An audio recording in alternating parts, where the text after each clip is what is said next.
தமிழகத்தின் பல்வேறு பகுதிகளில் பரவலாக கனமழை பொழிந்தது. மதுரை மாவட்டம் மேலூர் மற்றும் அதன் சுற்றுவட்டார பகுதிகளில் 2 மணி நேரத்திற்கு மேலாக பலத்த மழை பொழிந்தது.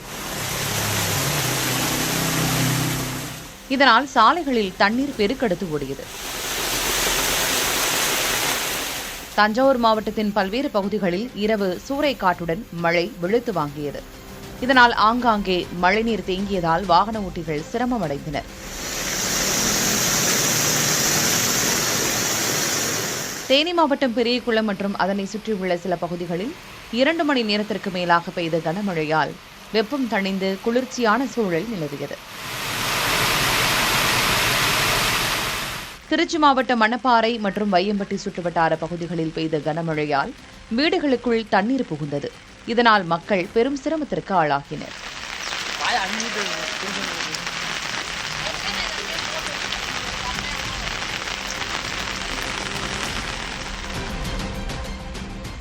மதுரை, விருதுநகர், திண்டுக்கல் பகுதிகளில் பரவலாக மழை பெய்துள்ளது.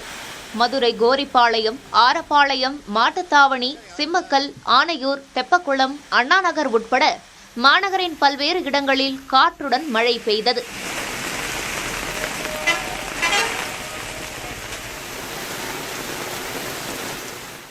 விருதுநகர் மாவட்டம் ராஜபாளையம், சேத்தூர், தளவாய்புரம், செட்டியார்பட்டி, கிருஷ்ணாபுரம் உள்ளிட்ட பகுதிகளில் மின்னல் இடியுடன் பலத்த மழை பெய்தது. ராஜபாளையம் பழைய பேருந்து நிலைய பகுதியில் குளம் போல் தண்ணீர் தேங்கியதால் பொதுமக்கள் சிரமமடைந்தனர்.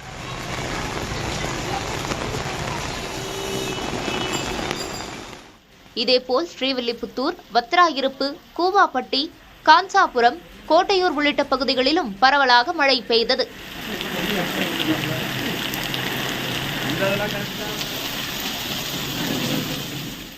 திண்டுக்கல் மற்றும் அதன் சுற்றுவட்டார பகுதிகளிலும் பரவலாக மழை பெய்தது. விழுப்புரம் மாவட்டம் விக்கிரவாண்டி அருகே நெல் கொள்முதல் நிலையம் மூடப்பட்டு உள்ளதால் மழையால் நெல் வீணாகும் நிலை ஏற்பட்டுள்ளது. வாக்கூர் கிராமத்தில் செயல்பட்டு வரும் நேரடி நெல் கொள்முதல் நிலையத்துக்கு பல்வேறு கிராம விவசாயிகள் நெல் கொண்டு வருகின்றனர். ஆனால் கடந்த 10 நாட்களுக்கும் மேலாக இந்த நிலையம் மூடப்பட்டுள்ளது. இதனால் விக்கிரவாண்டி அருகே தார்பாய் போட்டு மூடி வைக்கப்பட்டிருந்த நெல் சேதமடைந்துள்ளது. ஒரு 10 நாளாக நெல்லை எடை வைக்காம அலக்கழிக்கிறாங்க. வியாபாரிகள் நெல்கள் தான் போடுறாங்க. விவசாயி என்னோட நெல்லை போடலை, அடங்கல் சிட்ட அடங்கல் கொடுத்தும் இன்னும் போடாமல் இருக்கிறாங்க. நேற்றும் இன்னைக்கும் பெஞ்ச மழையில் என் நெல் நனைஞ்சிடுது. இது தொடர்பாக அதிகாரிகளிடம் கேட்டபோது வியாபாரிகள் நெல்லை கொள்முதல் செய்து வருவதால் விளைநிலங்களுக்கே சென்று ஆய்வு செய்து வருவதாகவும் சனிக்கிழமை முதல் நெல் கொள்முதல் செய்யப்படும் எனவும் கூறினர்.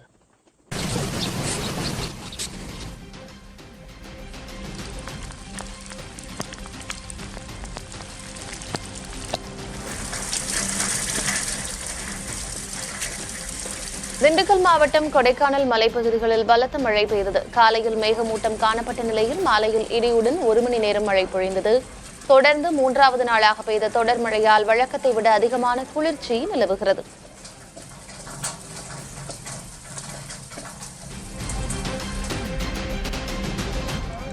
திருவாரூர் மாவட்டத்தில் நிலவி வரும் சீரற்ற மின் அழுத்தம் காரணமாக ஆழ்துளை கிணறுகளில் உள்ள மின் மோட்டார்கள் அடிக்கடி பழுதடைந்து வருவதாக விவசாயிகள் வேதனை தெரிவித்துள்ளனர். மேட்டூர் அணை நீர் திறக்கப்படாததால் ஆழ்துளை கிணறுகள் மூலம் பருத்தி உள்ளிட்ட பயிர்களை சாகுபடி செய்துள்ள விவசாயிகள் மோட்டார்களை சரி செய்ய 15,000 ரூபாய் வரையிலும், புதிய மோட்டார்கள் வாங்க 70,000 ரூபாய் வரையிலும் கூடுதல் செலவு செய்ய வேண்டிய நிலைக்கு தள்ளப்பட்டுள்ளதாக தெரிவிக்கிறார்கள். விரைவில் நிலைமை சீரடையும் என்று அதிகாரிகள் தெரிவித்துள்ளனர். கரண்ட் பத்தாமல் எங்களுக்கு வோல்டேஜ் பத்தாமல் மோட்டரெல்லாம் அடி வாங்கிக்குது. நீங்கள் அதுக்கு தகுந்த போல கரண்ட் கொடுக்குறதே 12 மணி நேரம் தான் கொடுக்குறீங்க. 6 மணி நேரம் ஷிஃப்ட் வச்சு அந்த கொடுக்குற கரண்ட் ஒழுங்காக கொடுத்தா எங்களுக்கு தேவலாம். இப்போ மோட்டர் தூக்கிட்டு போனால் எங்களுக்கு 30-40 செலவாகுது. உலக இசை தினத்தை முன்னிட்டு சென்னை மாநகராட்சியும் ஆன் தி ஸ்ட்ரீட் இசை அமைப்பும் இணைந்து நாளை பாண்டி பஜாரில் 15 மணி நேர மாரத்தான் இசை நிகழ்ச்சியை நடத்துகின்றன. காலை 7 மணி முதல் இரவு 10 மணி வரை தொடர்ந்து நடைபெறும் இந்நிகழ்ச்சியில் கர்நாடக இசை, நாட்டுப்புற இசை, மேற்கத்திய இசை உள்ளிட்ட பல்வேறு வடிவங்கள் இடம்பெறுகின்றன. 100க்கும் மேற்பட்ட இசைக்கலைஞர்கள் பங்கேற்கும் இந்த நிகழ்ச்சி மூலம் மக்களிடையே ஒற்றுமை, மகிழ்ச்சி மற்றும் சுற்றுச்சூழல் விழிப்புணர்வை ஏற்படுத்த சென்னை மாநகராட்சி திட்டமிட்டுள்ளது.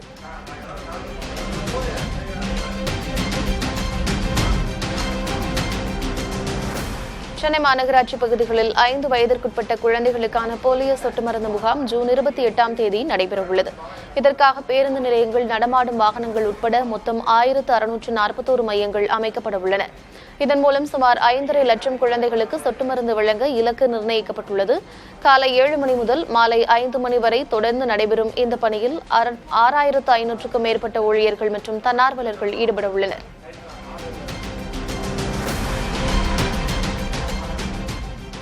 காரைக்காலில் மீன்பிடி தடைக்காலம் நிறைவடைந்து ஆழ்கடலுக்கு சென்ற விசைப்படகு மீனவர்கள் தற்போது கரை திரும்பியுள்ளனர். அவர்கள் கொண்டு வந்த மீன்களை பல்வேறு மாவட்டங்களைச் சேர்ந்த வியாபாரிகள் ஆர்வத்துடன் வாங்கி சென்றனர். இருப்பினும் டீசல் விலை உயர்வால் மீன் விற்பனையில் தங்களுக்கு போதிய லாபம் கிடைக்கவில்லை என்று மீனவர்கள் வேதனை தெரிவித்துள்ளனர்.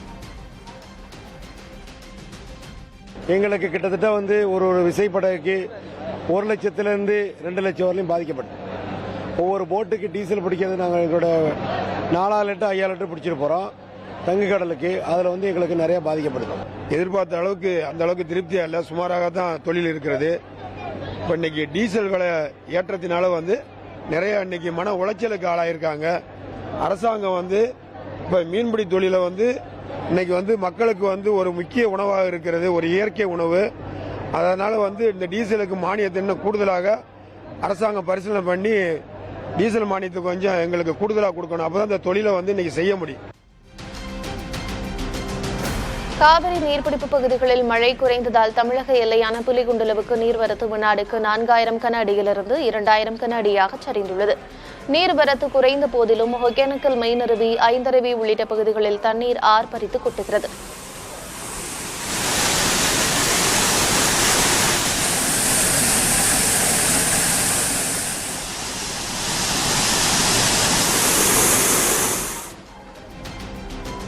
சேலம் மாவட்டம் ஆத்தூர் அருகே நரசிங்கபுரம் நகராட்சி நவீன எரிவாயு தகன மேடையில் உடல்களை எரியூட்டுவதற்கு பொதுமக்கள் கடும் எதிர்ப்பு தெரிவித்துள்ளனர். எரிவாயு மூலம் உடல்கள் எரிக்கப்படும் என்று கூறிவிட்டு விறகுகளை பயன்படுத்தி உடல்களை எரிப்பதாக அவர்கள் குற்றம் சாட்டுகின்றனர். இதனால் அதிக அளவில் கரும்புகை மற்றும் துர்நாற்றம் வெளியாகி உடல் நலம் பாதிக்கப்படுவதாக தெரிவிக்கப்படுகின்றனர். இதுகுறித்து விசாரணை நடத்தி நடவடிக்கை எடுக்கப்படும் என்று நரசிங்கபுரம் நகர்மன்ற தலைவர் தெரிவித்துள்ளார்.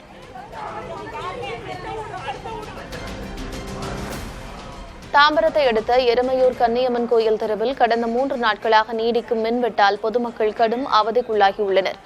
மலைப்பகுதியை ஒட்டியுள்ளதால் இருட்டில் பாம்பு, பூச்சிகள் தொல்லை அதிகரித்துள்ளதாகவும், மின்சாரம் இல்லாததால் குழந்தைகள் பள்ளிக்கு செல்ல முடியாமல் தவிப்பதாகவும் அந்த பகுதியினர் வேதனை தெரிவிக்கிறார்கள். மேலும் மின்வாரிய ஊழியர்கள் மின் விநியோகத்தை சரி செய்ய லஞ்சம் கேட்பதாக குற்றம் சாட்டியுள்ளனர். எத்தனை வாட்டி போன் பண்றது, ஈபிகாருக்கு போன் பண்ணா இதோ வரேன் அப்படின்றாங்க. அப்படியே வந்தாலும் காசு கேக்குறாங்க. அது காசு நாங்க எப்படி கொடுக்க முடியும்? இருந்தா கொடுப்போம். ஒரு குடும்பத்துல இருப்போம், ஒரு குடும்பத்துல இருக்காது. அந்த டைம்ல நாங்க எப்படி கொடுக்க முடியும்? மற்றது ஊருல எல்லாம் ஒரு 10 அடி தள்ளி போனா ஊருல எல்லாம் இங்க மட்டும் தான் ஒரு 20 வீடு மட்டும் தான் கரண்ட் அந்த மாதிரி ஆகுது. ரொம்ப கஷ்டமாகுது. கரூர் மாவட்டம் கிருஷ்ணராயபுரம் அருகே சிவாயம் கிராமத்தில் 2000 ஆண்டுகள் பழமையான முதுமக்கள் தாழி கண்டெடுக்கப்பட்டுள்ளது. விவசாயி ஆறுமுகம் என்பவரது நிலத்தில் கற்களை அகற்றும் போது 2000 ஆண்டுகள் பழமையான முதுமக்கள் தாழி பானை கண்டெடுக்கப்பட்டுள்ளது. இதுகுறித்து தொல்லியல் துறைக்கு தகவல் தெரிவிக்கப்பட்டு கிருஷ்ணராயபுரம் வட்டாட்சியர் அலுவலகத்தில் வைக்கப்பட்டுள்ளது. திண்டுக்கல் மாவட்டம் சிறுமலை அடிவார பகுதிகளில் மழை, வெயில் என மாறி மாறி நிலவிய காலநிலையால் சுமார் 200 ஏக்கரில் பயிரிடப்பட்ட பன்னீர் திராட்சை கொடியிலேயே கொத்து கொத்தாக அழுகி வீணாகி இருக்கிறது. வழக்கமாக 1 கிலோ 50 ரூபாய்க்கு விற்பனையாகும் நிலையில் தற்போதைய காலநிலை மாற்றத்தால் 15 ரூபாயாக விலையை குறைத்தும் வியாபாரிகள் வாங்க முன்வரவில்லை என விவசாயிகள் வேதனை தெரிவிக்கின்றனர். ஏக்கருக்கு 2.5 லட்சம் ரூபாய் வரை நஷ்டமடைந்துள்ளதாக கூறும் விவசாயிகள் அழுகிய பழங்களை கூலியாட்களை வைத்து பறித்தெறியும் அவல நிலைக்கு தள்ளப்பட்டிருக்கிறார்கள். கோவை மாநகராட்சியில் முறைகேடாக பணி நியமனம் செய்யப்பட்ட 54 இளநிலை உதவியாளர்களை பணி நீக்கம் செய்ய சென்னை உயர்நீதிமன்றம் உத்தரவிட்டுள்ளது. கடந்த 2021ஆம் ஆண்டு SP வேலுமணி உள்ளாட்சித்துறை அமைச்சராக இருந்தபோது கோவை மாநகராட்சியில் 69 இளநிலை உதவியாளர்கள் பணியிடங்களுக்கு 654 பேர் விண்ணப்பித்தனர். அதில் 54 பேர் தேர்வு செய்யப்பட்டு நியமிக்கப்பட்டனர். இந்த நியமனங்களை ரத்து செய்ய கோரி தூய்மை பணியாளர் ஈஸ்வரி உள்ளிட்டோர் கடந்த 2021ஆம் ஆண்டு சென்னை உயர்நீதிமன்றத்தில் வழக்கு தாக்கல் செய்தனர். வழக்கை விசாரித்த தனி நீதிபதி தள்ளுபடி செய்து உத்தரவிட்டார். இந்த உத்தரவை எதிர்த்து தொடரப்பட்ட மேல்முறையீட்டு மனுவை விசாரித்த நீதிபதிகள் SM சுப்பிரமணியம், N செந்தில்குமார் அமர்வு, நியமனங்கள் TNPSC மூலமாகவோ அல்லது முறையான தேர்வு விதிகளை பின்பற்றியோ நடத்தப்படாமல் புறவாசல் வழியாக நடந்துள்ளதாக குறிப்பிட்டது. எனவே 54 பேரையும் உடனடியாக பணி நீக்கம் செய்ய உத்தரவிட்ட நீதிபதிகள் முறைகேட்டிற்கு உடந்தையாக இருந்த அதிகாரிகள் மீது துறை ரீதியான நடவடிக்கை எடுக்கவும் காலி பணியிடங்களை முறைப்படி நிரப்பவும் தமிழக அரசுக்கு உத்தரவிட்டனர். தூத்துக்குடி மாவட்டம் கோவில்பட்டி அம்மா உணவகத்தில் தயாரிக்கப்படும் இட்லி தனியார் உணவகங்களுக்கு விற்பனை செய்யப்படுவதாக எழுந்த புகாரை அடுத்து 2 ஊழியர்கள் பணி நீக்கம் செய்யப்பட்டுள்ளனர். இது தொடர்பாக நெல்லை மண்டல நகராட்சி நிர்வாக இயக்குநர் திடீர் ஆய்வு மேற்கொண்டார். அதன் அடிப்படையில் கங்கா, சங்கரேஸ்வரி ஆகிய 2 ஊழியர்கள் மகளிர் சுய உதவிக்குழு தீர்மானம் மூலம் நீக்கப்பட்டனர். மேலும் முறைகேடுகளை தடுக்க உணவகத்தில் CCTV கேமராக்கள் பொருத்தப்பட்டு பார்சல் வழங்கவும் தடை விதிக்கப்பட்டிருக்கிறது. அண்மையில் தவிகவில் இணைந்த CPI மூத்த உறுப்பினர் C. மகேந்திரன் கட்சியின் ஒழுங்கு நடவடிக்கைக்கு உள்ளாக்கப்பட்டவர் என இந்திய கம்யூனிஸ்ட் கட்சி தெரிவித்துள்ளது. இதுகுறித்து வெளியிடப்பட்டுள்ள செய்திக்குறிப்பில் கட்சியின் மதிப்புமிக்க பதிப்பகத்தை மோசடியாக கையகப்படுத்த முயன்றவர்களுக்கு துணை போனதால் C. மகேந்திரன் மீது ஒழுங்கு நடவடிக்கை எடுக்கப்பட்டதாக தெரிவிக்கப்பட்டுள்ளது. மேலும் தவறுகளை திருத்திக் கொள்ளாமல் C. மகேந்திரன் தவிகவில் இணைந்திருப்பது அவர் மீது எடுக்கப்பட்ட நடவடிக்கை சரியானது என்பதை நிரூபிப்பதாக குறிப்பிடப்பட்டுள்ளது.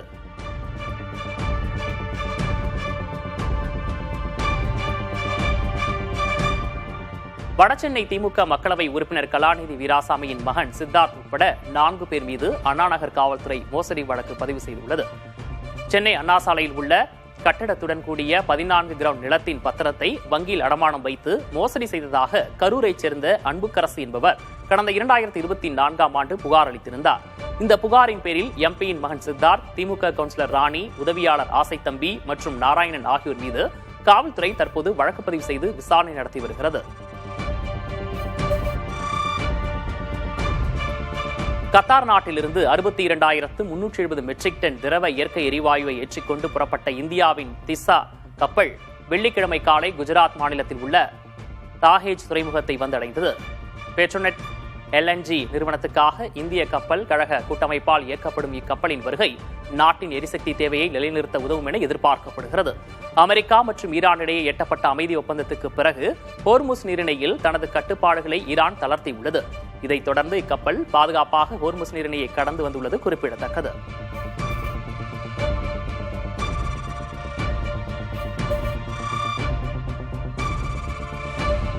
உலகக்கோப்பை கால்பந்து தொடரின் C பிரிவு ஆட்டத்தில் பலம் வாய்ந்த பிரேசில் அணி 3-0 என்ற கோல் கணக்கில் ஹெய்தி அணியை வீழ்த்தி தனது முதல் வெற்றியை பதிவு செய்தது. காயம் காரணமாக நட்சத்திர வீரர் நெய்மர் விளையாடாத நிலையிலும் பிரேசில் அணி ஆரம்பம் முதலே விஸ்வரூபம் எடுத்தது. அந்த அணியின் மத்தேயஸ் குன்ஹா 22 மற்றும் 35வது நிமிடங்களில் அடுத்தடுத்து கோல்களை அடித்து அசத்தினார். வினிசியஸ் ஜூனியர் ஒரு மிரட்டலான கோல் அடித்தார். 4 புள்ளிகளுடன் பிரிவில் முதல் இடத்திற்கு முன்னேறிய பிரேசில் நாக் அவுட் சுற்று வாய்ப்பை பிரகாசப்படுத்திக் கொண்டது. கல்குவாரிகளால் ஏற்படும் பாதிப்புகள் தொடர்பான கருத்து கேட்பு கூட்டத்தில் கைகலப்பு ஏற்பட்ட விவகாரம் தொடர்பான வழக்கு விசாரணையை CBCIDக்கு மாற்றி மதுரை அமர்வு உத்தரவிட்டுள்ளது. நெல்லை கொக்கிரகுளத்தில் கல்குவாரிகளால் ஏற்படும் பாதிப்புகள் குறித்து அறப்போர் இயக்கம் நடத்திய மக்கள் சந்திப்பு கூட்டத்தில் கல்குவாரி உரிமையாளர்கள் தரப்பால் தாக்குதல் நடத்தப்பட்டதாக கூறப்படுகிறது. இதில் வழக்கறிஞர் உள்ளிட்டோர் காயமடைந்தது குறித்து பாளையங்கோட்டை போலீசார் விசாரித்து வந்தனர். இந்நிலையில் விசாரணையை மாற்றக் கோரி அறப்போர் இயக்க ஒருங்கிணைப்பாளர் ஜெயராம் வெங்கடேஷ் மதுரை அமர்வில் வழக்கு தொடர்ந்தார். வழக்கை விசாரித்த நீதிபதி புகழேந்தி வழக்கின் ஆவணங்களை 2 வாரத்திற்குள் CBCID IGயிடம் ஒப்படைக்க உத்தரவிட்டார். மேலும் நேர்மையான அதிகாரி மூலம் விசாரணையை நடத்தி 3 மாதத்திற்குள் இறுதி அறிக்கையை தாக்கல் செய்ய வேண்டும் என்றும் நீதிபதி உத்தரவிட்டார். பெண்கள் மற்றும் குழந்தைகளுக்கு எதிரான பாலியல் அத்துமீறல்களை கண்டித்து கோவையில் தௌஹீத் ஜமாத் சார்பில் ஆர்ப்பாட்டம் நடைபெற்றது. உக்கடம் பகுதியில் நடைபெற்ற ஆர்ப்பாட்டத்தில் பெண்கள் உட்பட 100க்கும் மேற்பட்டோர் பங்கேற்றனர்.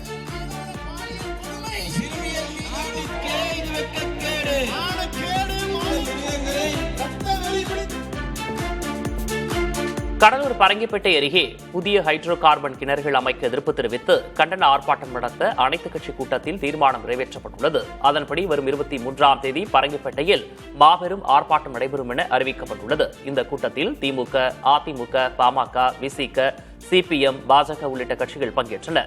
பரங்கிப்பேட்டை அருகே கடலுக்குள் 4 ஹைட்ரோ கார்பன் கிணறுகளை அமைக்க இந்தியன் ஆயில் நிறுவனம் அனுமதி கோரி மத்திய அரசிடம் விண்ணப்பித்திருந்தது குறிப்பிடத்தக்கது. பெட்ரோல், டீசல், சமையல் எரிவாயு விலை உயர்வை கண்டித்து கள்ளக்குறிச்சி மாவட்டம் சங்கராபுரத்தில் மார்க்சிஸ்ட் கம்யூனிஸ்ட் கட்சியினர் நூதன ஆர்ப்பாட்டம் செய்தனர். மத்திய அரசை கண்டித்து எரிவாயு சிலிண்டர் மற்றும் இருசக்கர வாகனங்களுக்கு மாலை அணிவித்து போராட்டத்தில் அவர்கள் ஈடுபட்டனர். இதேபோல திருப்பூரில் பெட்ரோல், டீசல், சமையல் எரிவாயு விலை உயர்வுக்கு எதிர்ப்பு தெரிவித்து மார்க்சிஸ்ட் கம்யூனிஸ்ட் கட்சியினர் ஆர்ப்பாட்டம் செய்தனர்.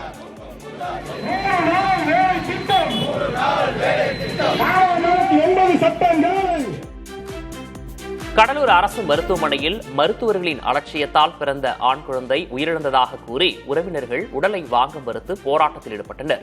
மேல் சிகிச்சைக்காக தனியார் மருத்துவமனைக்கு கொண்டு செல்ல அனுமதி மறுக்கப்பட்டதாகவும் குழந்தை இறந்துவிட்டதாக கூறிய தாயிடம் வேறு குழந்தை பெற்றுக்கொள்ளலாமே என மருத்துவமனை தரப்பில் பேசியதாகவும் குற்றச்சாட்டு எழுந்துள்ளது. ஆனால் பணிக்கூடம் உடைந்ததாலேயே பாதிப்பு ஏற்பட்டதாகவும் தாங்கள் முறையான சிகிச்சையை அளித்ததாகவும் மருத்துவமனை நிர்வாகம் விளக்கம் அளித்திருக்கிறது. திருச்சி ஆட்சியர் அலுவலகத்தில் ஆட்சியர் இருக்கையில் இருந்தவாறு இளைஞர் ஒருவர் ரீல்ஸ் எடுத்தது பெரும் சர்ச்சையை ஏற்படுத்தியுள்ளது. இந்த வீடியோ சமூக வலைதளங்களில் வைரலான நிலையில் பலரும் கண்டனத்தை பதிவு செய்தனர்.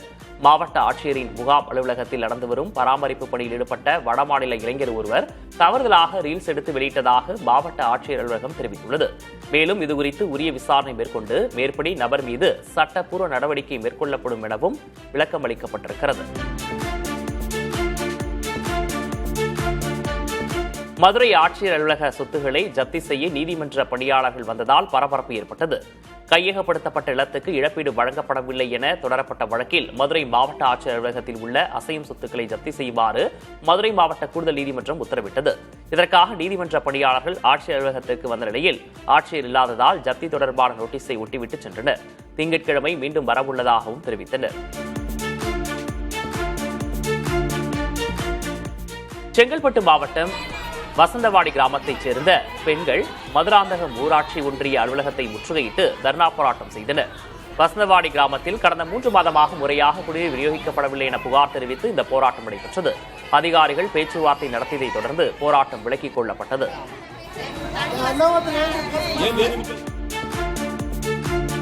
செங்கல்பட்டு மாவட்டம் மதுராந்தகம் அருகே 100 நாள் வேலை திட்டத்தில் தாவேக்கு நிர்வாகிகள் தலையிடுவதாக கூறி புதூர் கிராம மக்கள் திடீர் சாலை மறியலில் ஈடுபட்டனர். தங்களை வேறு பகுதிக்கு மாற்றுவதாகவும் முழுமையான சம்பளம் வழங்கப்படுவதில்லை என்றும் கூறி 100க்கும் மேற்பட்ட பெண்கள் திருக்கழுக்குன்றம் நெடுஞ்சாலையில் மறியல் செய்தனர். இதனால் போக்குவரத்து பாதிக்கப்பட்ட நிலையில் படாலம் காவல்துறையினர் மற்றும் வட்டார வளர்ச்சி அலுவலர் பேச்சுவார்த்தை நடத்தி உறுதியளித்ததைத் தொடர்ந்து போராட்டம் கைவிடப்பட்டது.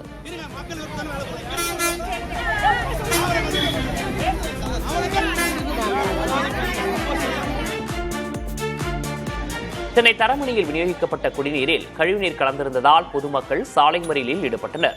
தரமணி பெரியார் நகர் பகுதியில் மாநகராட்சி சார்பில் விநியோகிக்கப்பட்ட குடிநீரில் கழிவுநீர் கலந்துள்ளதாக தெரிவிக்கப்பட்டிருக்கிறது. இதனால் பாதிக்கப்பட்ட மக்கள் மறியலில் ஈடுபட்டனர். அவர்களுடன் பேச்சுவார்த்தை நடத்திய காவல்துறையினர் உரிய நடவடிக்கை எடுக்கப்படும் என உறுதியளித்ததால் போராட்டம் கைவிடப்பட்டது.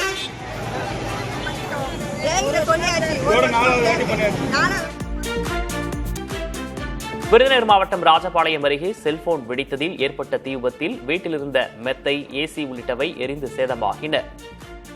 புன்னாகரத்தைச் சேர்ந்த ராஜேஷ் என்பவர் தனது வீட்டில் செல்போனை சார்ஜ் போட்டு மெத்தையில் வைத்துவிட்டு வெளியே சென்றுள்ளார். அப்போது அதிக வெப்பம் காரணமாக செல்போன் வெடித்து மெத்தை உள்ளிட்டவை மீது தீ பரவியது. தகவல் அறிந்த தீயணைப்பு துறையினர் வந்து மேலும் பரவாமல் தீயை அணைத்தனர்.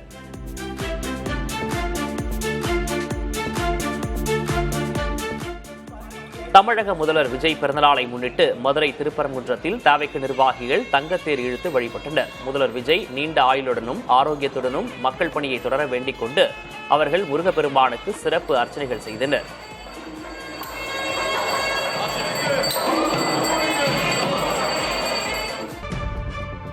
மேகதாது அணை விவகாரத்தில் யாருடைய உரிமையும் பறிக்க முயலவில்லை என கர்நாடகா உள்துறை அமைச்சர் பிரியங்க் கார்கே தெரிவித்துள்ளார்.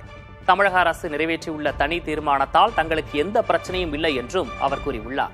உபரி நீரை மட்டுமே கர்நாடகா மக்களுக்கு பயன்படுத்த முயற்சி செய்து வருவதாக குறிப்பிட்ட அவர் மேகதாது விவகாரத்தை சட்டப்பூர்வமாக எதிர்கொள்ள தயார் என்றும் பிரியங்க் கார்கே திட்டவட்டமாக தெரிவித்துள்ளார். தமிழக அரசு விரும்பினால் இந்த விவகாரத்தில் சட்ட தீர்வை தேடிக்கொள்ளலாம் என்றும் அவர் கூறினார்.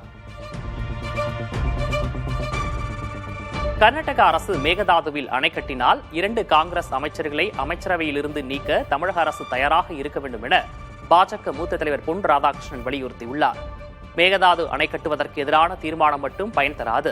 கர்நாடகா முதல்வரை தமிழக முதல்வர் சந்தித்து தமிழக விவசாயிகளை வஞ்சிக்கும் விதமாக செயல்படக்கூடாது என்பதை வலியுறுத்த வேண்டும் என அவர் தெரிவித்துள்ளார். காவிரியின் குறுக்கே எந்த காரணத்தை கொண்டும் தமிழகத்தினுடைய ஒப்புதல் இல்லாமல் எந்த அணையும் கட்டக்கூடாது என்பது விதி.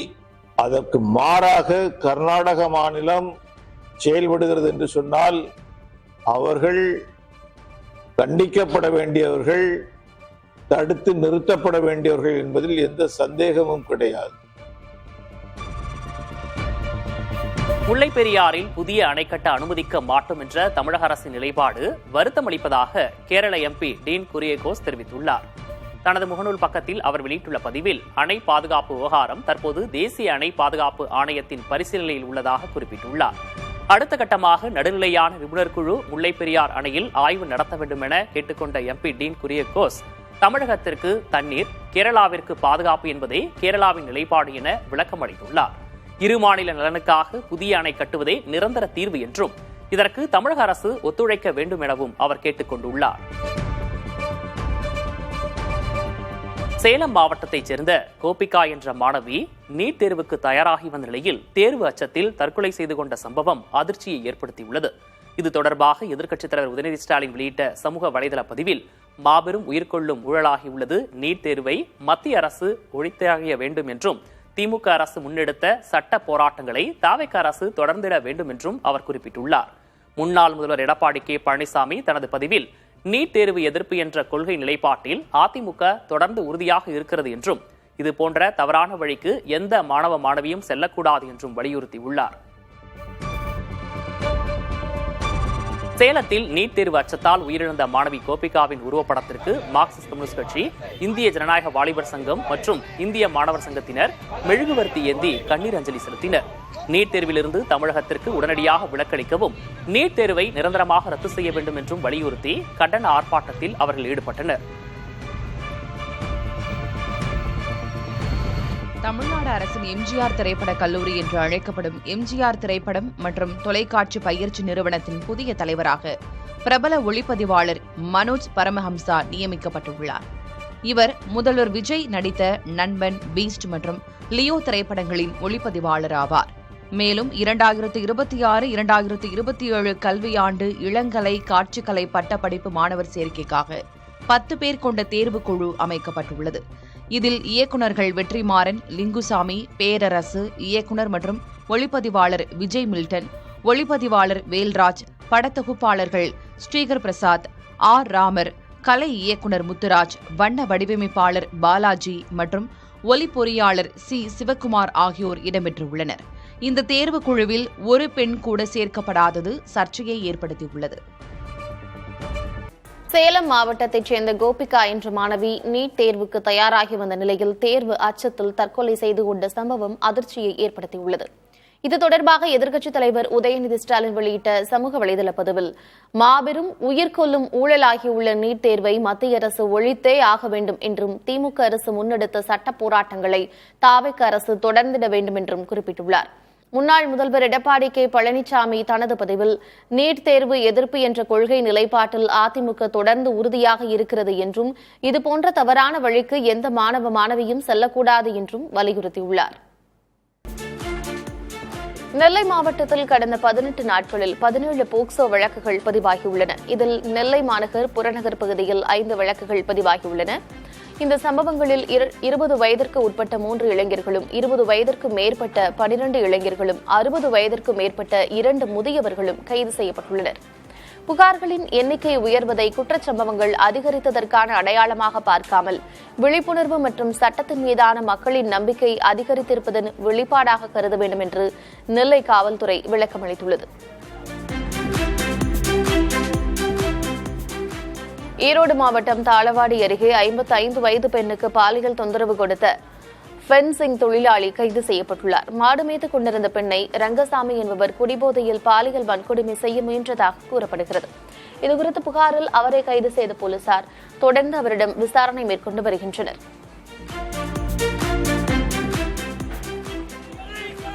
திருப்பூர் மாவட்டம் பெருமாநல்லூர் கிராமத்தில் விவசாய தியாகிகளின் 56ஆம் ஆண்டு நினைவு தினம் அனுசரிக்கப்பட்டது. இதனையொட்டி 3 விவசாயிகளின் நினைவிடத்தில் விவசாயிகள், அரசியல் கட்சியினர் உள்ளிட்டோர் மரியாதை செலுத்தினர். 1970ஆம் ஆண்டு 1 பைசா மின்கட்டண உயர்வு மற்றும் விவசாயிகள் மீதான அடக்குமுறைகளுக்கு எதிராக பெருமாநல்லூர் கிராமத்தில் போராட்டம் நடந்தது. அப்போது காவல்துறையினர் நடத்திய துப்பாக்கிச் சூட்டில் 3 விவசாயிகள் உயிரிழந்தனர்.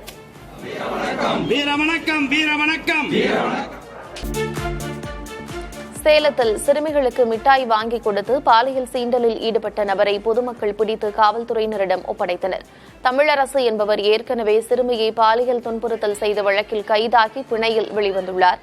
இந்நிலையில் மீண்டும் 3 சிறுமிகளிடம் பாலியல் அத்துமீறலில் ஈடுபட்ட அவரை பொதுமக்கள் சுற்றி வளைத்து பிடித்தனர்.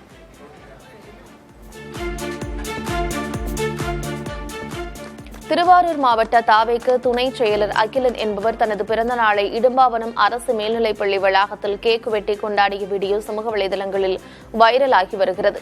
அத்துடன் எக்கல் பகுதியில் உள்ள ஊராட்சி ஒன்றிய பள்ளியில் ஆய்வும் மேற்கொண்டுள்ளார். இவர் மக்கள் பிரதிநிதியாக, அரசு அதிகாரியாக இல்லாத நிலையில் ஆய்வு செய்தது சர்ச்சையை ஏற்படுத்தியுள்ளது.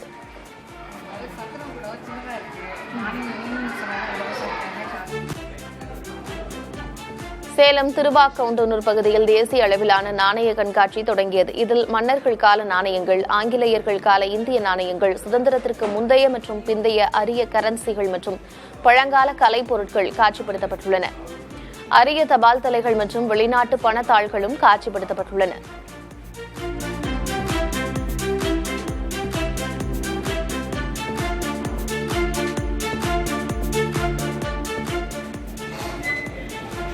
ராமநாதபுரம் மாவட்டம் ராமேஸ்வரம் ரயில் நிலையத்தில் ரயில் பெட்டி உணவகம் திறக்கப்பட்டுள்ளது. குளிர்சாதன வசதி கொண்ட இந்த உணவகத்தின் உள்ளேயும் வெளியேயும் ஒரே நேரத்தில் 45 வாடிக்கையாளர்கள் அமர்ந்து உணவருந்தலாம். இதனை திறந்து வைத்த தெற்கு ரயில்வேயின் மதுரை கோட்ட மேலாளர் திருச்செந்தூர், கோவில்பட்டி, பழனி உள்ளிட்ட இடங்களிலும் இதுபோன்ற உணவகங்கள் அமைக்க நடவடிக்கை மேற்கொள்ளப்படுவதாக தெரிவித்தார். ராமேஸ்வரத்திலிருந்து சென்னைக்கு வந்தே பாரத் ரயில் இயக்குவதற்கு மதுரை கோட்டம் தயாராக இருப்பதாகவும் தெரிவித்தார்.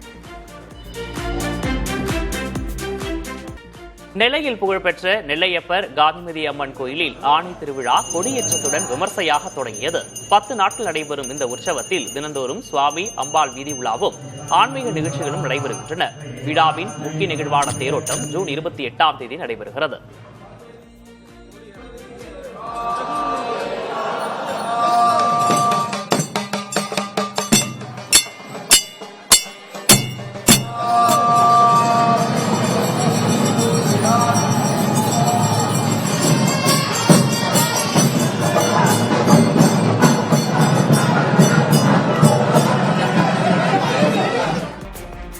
சிவகங்கை மாவட்டம் திருபுவனத்தில் ரயில் மோதி இளைஞர் உயிரிழந்துள்ளார். திருபுவனம் சேதுபதி நகரைச் சேர்ந்த வசந்த் அந்த பகுதியில் உள்ள தண்டவாளத்தை கடக்க முயன்றுள்ளார். அப்போது மதுரையிலிருந்து ராமேஸ்வரம் நோக்கி ஆய்வுப் பணிக்காக என்ஜின் மற்றும் பெட்டியுடன் சென்ற ரயில் வசந்த் மீது மோதியுள்ளது.